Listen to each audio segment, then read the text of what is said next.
Tell you something. Check this out. A lot of you all are holding on to that anger. I want to get revenge, Leon. I want to see him get his karma.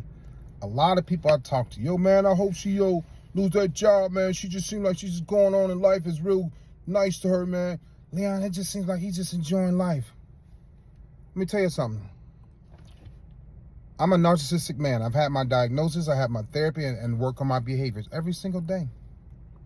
This has been going on for years. I'm good now. I'm getting better.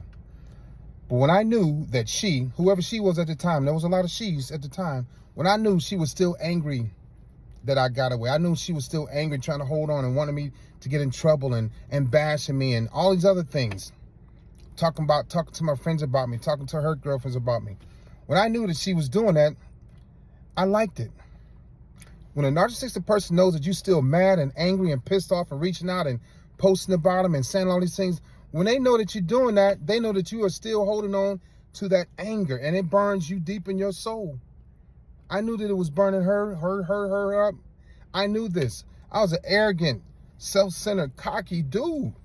And so for me to know that you were still mad at me, and I done moved on 6 months ago, a year ago, 2 years ago, 5 years ago, and I know that you still mad and pissed off at me about what I did to you 4 or 5 years ago, I liked it.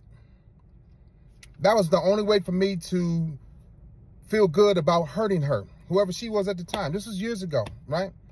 But I'm letting you all know that they like the fact that you were still holding on and wishing and hoping that they get their karma and they lose a job, or they don't get that loan, or they lose their license, or they get pulled over to get a DUI. I knew that she was, and they know, the narcissistic people know, that you are hoping and wishing on their downfall.